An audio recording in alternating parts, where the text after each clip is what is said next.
Hello everyone, Benacopter here.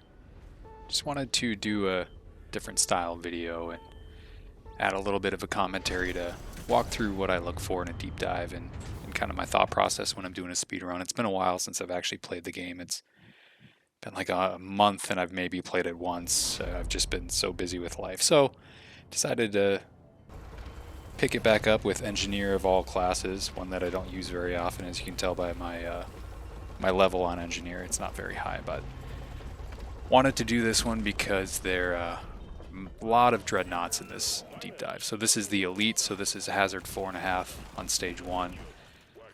Jumping in right away, there's usually a spitballer right outside of spawn. It wasn't there this time, but there's always a stingtail, so I just freeze it so I can kill it a lot faster and just get rid of it. They're always a nuisance to deal with. So this is a 6 egg mission, 1 dreadnought. The dreadnought's a hive guard. 6 eggs is going to cause 2 swarms. Typically I'll do the dreadnought first and then mass pull the eggs, but it's just chaotic no matter what I do, so I just decide to do it all at once. So I sick Bosco on the furthest egg, so he gets that out of the way first and goes and brings it to me as quick as possible. I grab another egg and then I just start the cocoon as fast as possible. I cut through the blue organic matter, whatever it is, whatever you call that, just because it's one-hit terrain and it's going to build a nice path for me to leave, as you'll see at the end of this stage. So there's a lot going on in my mind right now. I'm trying to manage Bosco, I'm trying to get the turrets planted, and I'm trying to get 80 Nitra. You'll see why in a few seconds here as to the Nitra strategy, but there's just a lot on my mind of trying to stay alive, manage Bosco with the eggs, figure out what's going on with the hive guard, kill the sentinels, and it's just a little chaotic right now. So I'm calling a resupply here to try and 2-cycle the dreadnought. What you want to do is get the damage right as close to the G in the hive guard at the top of the screen. If you go past the G, it's going to trigger a new cycle, and by doing this it skips one of the armor phases, and that saves a lot of time. The only downside is I'm using a resupply in the first stage, which is generally frowned upon. You want to save it for later stages, but I think it's worth it because I'll be able to leave this stage with full ammo and save some time, and yeah, we'll see what happens. So now that the health is under 50% for the hive guard, you can just go full on and kill it immediately once it exposes its weak point. So now it's a matter of just getting the final eggs.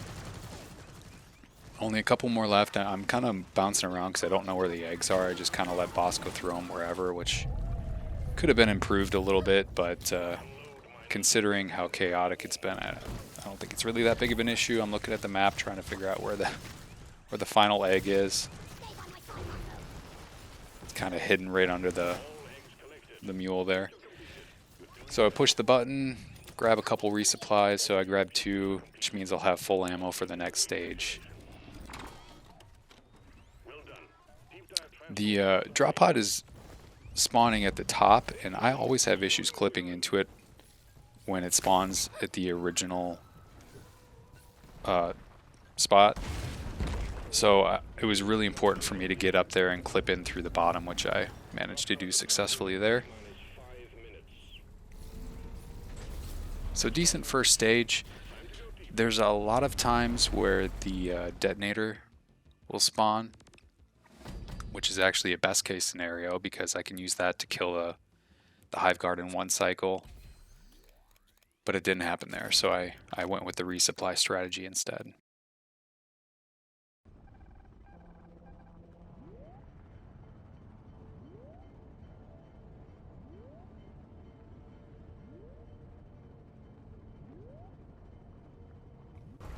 So going into stage 2, which is a hazard 5 mission, the primary mission is 200 Morkite, secondary mission is a dreadnought.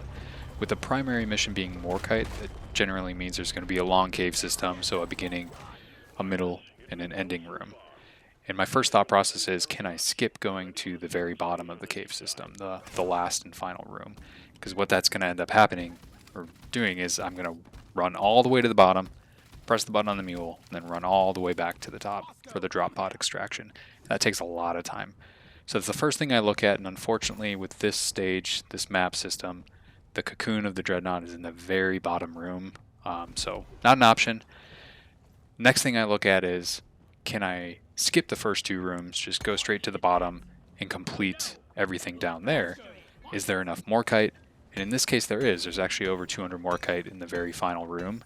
However, since I'm passing Morkite along the way, I got 11 already, and then there's just nice vein right next to this dirt path.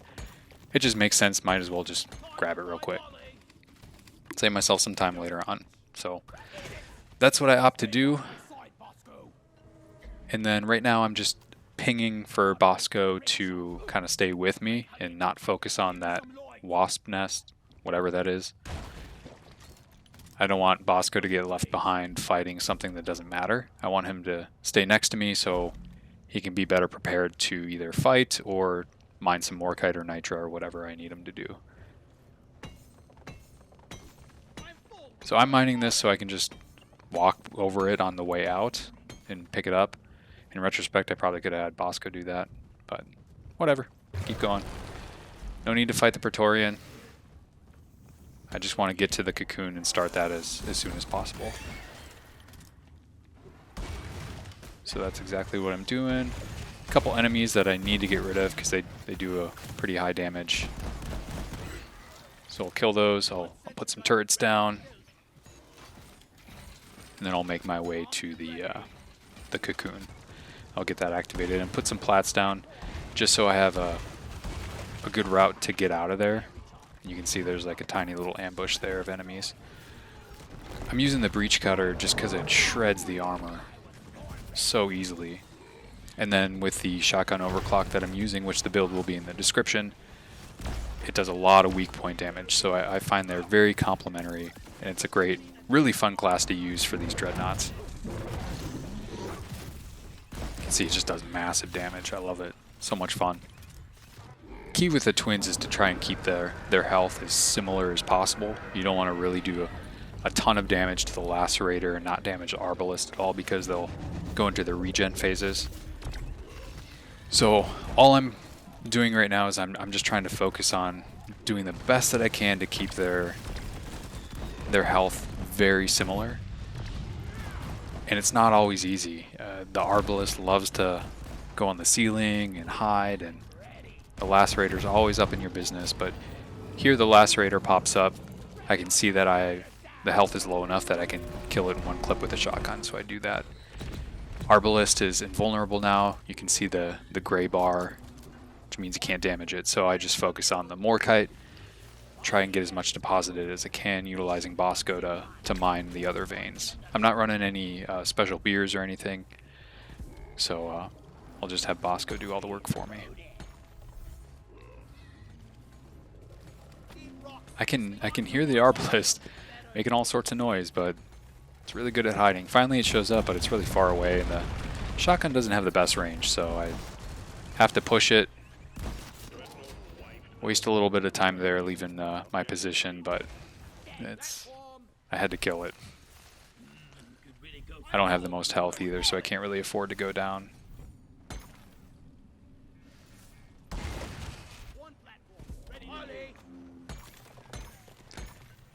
So I'm looking at the Morkite.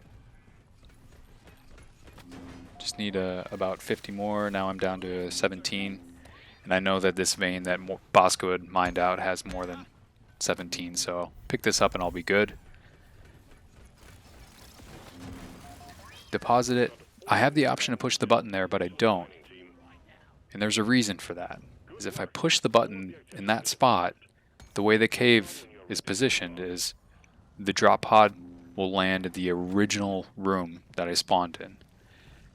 So what I'm going to do is I'm going to move the mule over here to where I called it. And this is actually the furthest point away from the original spawn room. And so when I call the drop pod from this location, it's actually going to spawn a little bit closer. It's going to spawn in the middle room. so it saves some time running back. And I shook my head there because I just saw that I only had 79 nitra, and I need 80 for a resupply because I am running low on ammo. So I know that I made a mistake there, and I was frustrated. Not the biggest deal because on my route in the next stage, I know where nitra is, and it's really not that big of a deal. It just would have been nice to not have to worry about that. Get some Mactera friends who are just waiting for me. Very nice of them. Couple enemies, no big deal. Just run past them. No, not worth the fight. Just gonna waste time and waste ammo that we don't have. So I clip in, and then we're on to stage 3.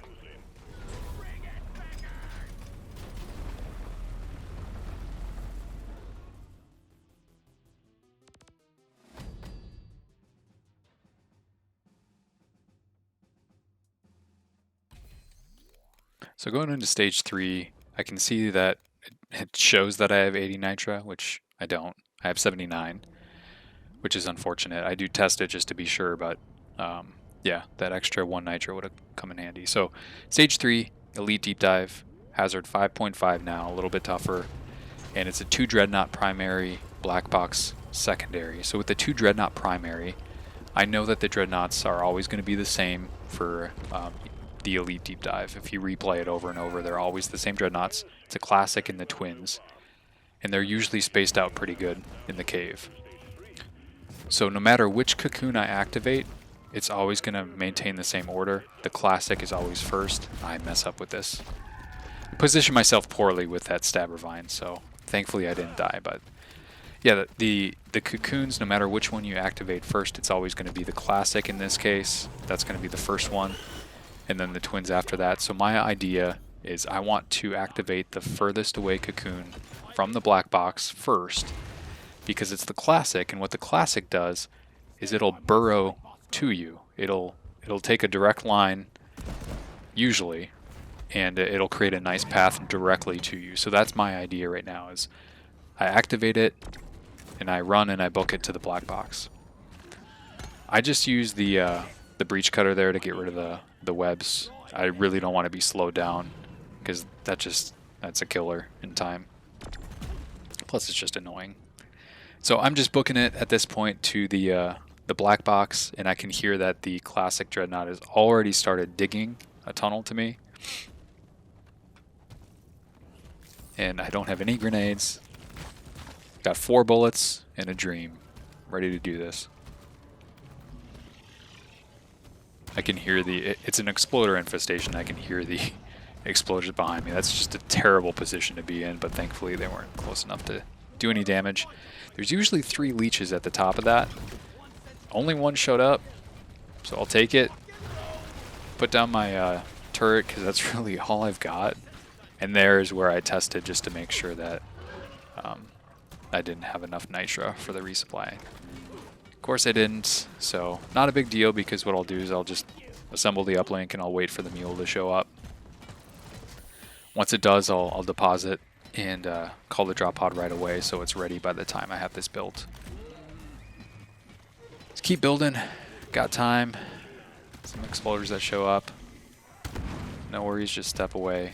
And I can just hear that dreadnought just digging right to me. But I want to double up and do these simultaneously to save time. And with the class setup I have, it just destroys the classic dreadnought. It's so much fun.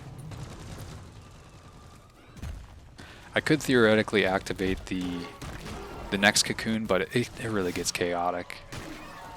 A little too much stuff going on, and I'd rather just have a good clean run rather than risk it all.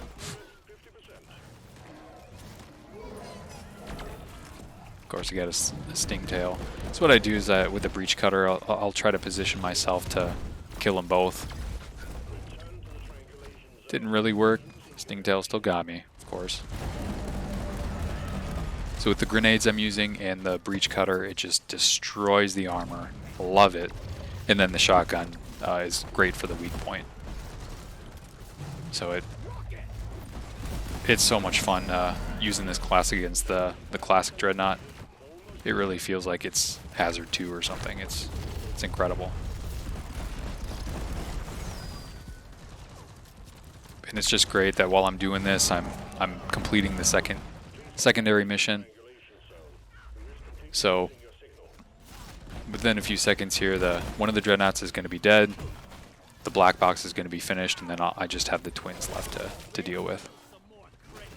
And more stingtails, apparently. Love it. I don't really love it. So I wanted to just activate the cocoon right away, but the enemies just kept coming. And I just kind of accept my fate at this point and use Iron Will.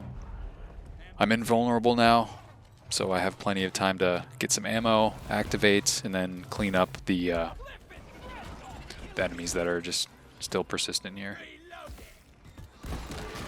The only downside for this strategy that I used is this room that I'm fighting the twins in is pretty big. And the Arbalest loves to go to the roof, climb on the walls, and just find the furthest away point to just screw with you. It's really annoying. So the only thing I can do damage to is the Lacerator, and then finally the Arbalest shows up and then leaves right away. So this fight didn't go that well. I think I ended up with like 3 regen phases that they go through, and just the Arbalest just kept toying with me. See, it's up on the hill again. Thankfully the Breach Cutter could reach that one, but then I did too much damage to it, and now they go and they regen health again. So let's grab some ammo and keep trying.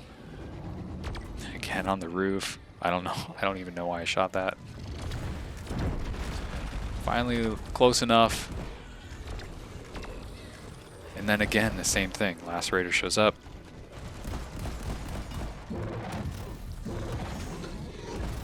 Almost die. It's really close.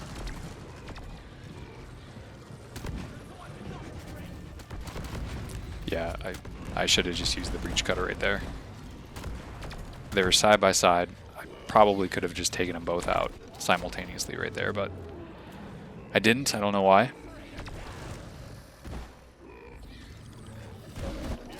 Yeah, so this was a really messy fight. Could have been substantially faster, but we're able to call the drop pod, and then we've got this nice path that the Classic dug for us. Bring us right to the drop pod. Well, close to it. So at this point, there's really nothing to worry about. Got the drop pod landing. Got 4 grenades. Got good ammo. Plenty of plats.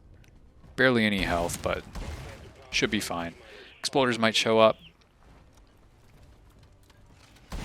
but I'm already at the drop pod. Gonna try to get a good clip and get the heck out of here.